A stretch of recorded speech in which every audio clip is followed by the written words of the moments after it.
Hi everybody, my name is Ellen and I'd like to welcome you to Colchester School for Colored Children.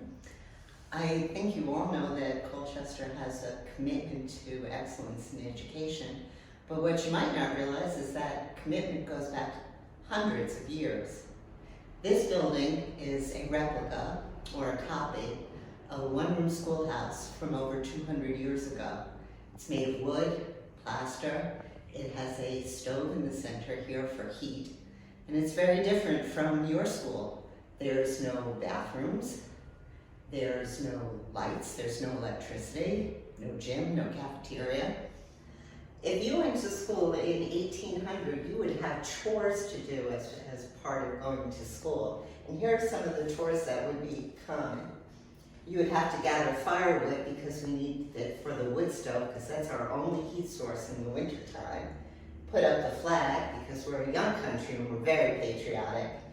Clean that outhouse. Oh, yuck. There's no bathrooms here. There's an outhouse outside, which is basically a seat over a big hole in the ground, and somebody's got to keep that area tidy.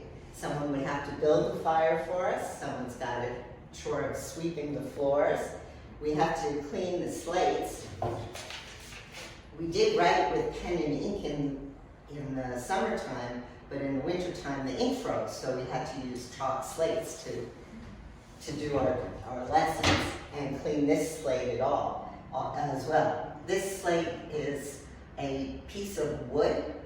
It's not slate. It's a piece of wood painted black. It's literally a black board. And someone's got to bring in water. Why would we need water? Part of it is for cleaning, but part of it is also for drinking. Back then, we didn't have plastic, so we didn't have plastic water bottles, and we didn't have a water fountain in here. What we had was a bucket of water and a ladle. So if you needed a drink, you would raise your hand and ask the teacher, and you would come, you would take this ladle, which we also called a dipper, and dip it into this bowl of water, drink it, and put it back. And the next child that wanted a drink would do the same thing.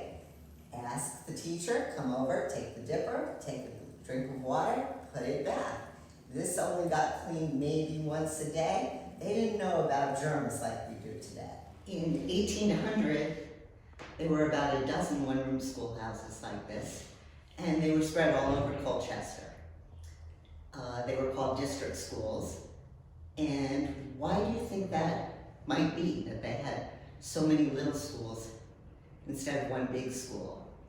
Well, Colchester's a pretty big town, and back in 1800, cars hadn't been invented, buses hadn't been invented, so by spreading a lot of small schools around the town, everybody could walk to the school that was closest to them. Back then, colored children whose skin was not white, did go to school in these district schools along with white children. That was unusual in Connecticut. In much of Connecticut, in much of our country, only white children got to go to school. The children that were colored, that went to these schools, didn't necessarily get as good an education as the white children. And why do you think that might be?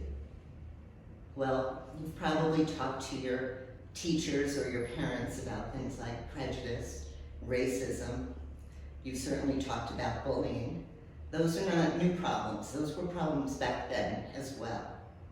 In 1803, something really remarkable happened. The leaders of our town got together. They were talking about building Bacon Academy, and they decided to build it right where District School number 1 was. Now, they could have just torn down District School number 1, but instead they made an extraordinary decision. They decided to move that school out of the way and make it a school just for colored children.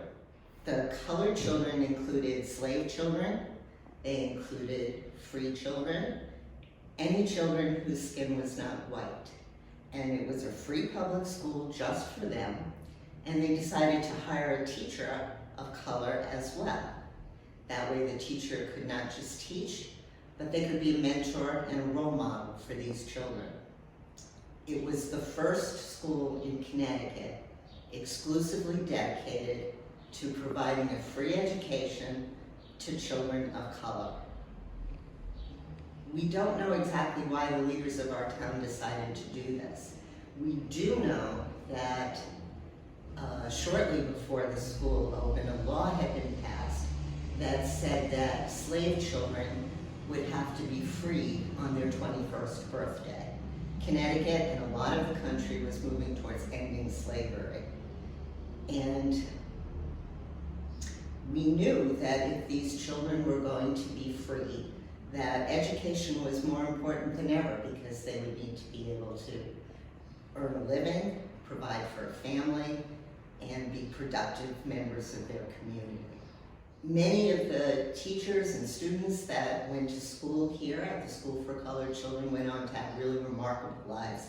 Probably the most famous or well-known of them all was Prince Saunders. And Prince Saunders was the very first teacher here at the School for Colored Children. And he went to Dartmouth College, and he went on to Boston, where he founded a school for colored children there and taught there. And he eventually moved to the country of Haiti, where he also set up schools for children. And Haiti at that time had no vaccines program at all, and he set up the vaccine program there to protect the members of the Haitian community from very serious diseases, and he ultimately became the Attorney General of Haiti. 200 years ago, as I said, for most of our country, only white children got an education. But here in Colchester, things were always different. In Colchester, all of our children had the opportunity to go to school. It's one of those things that makes our town very special, and it's something that we can all be proud of. Thanks for visiting with us today.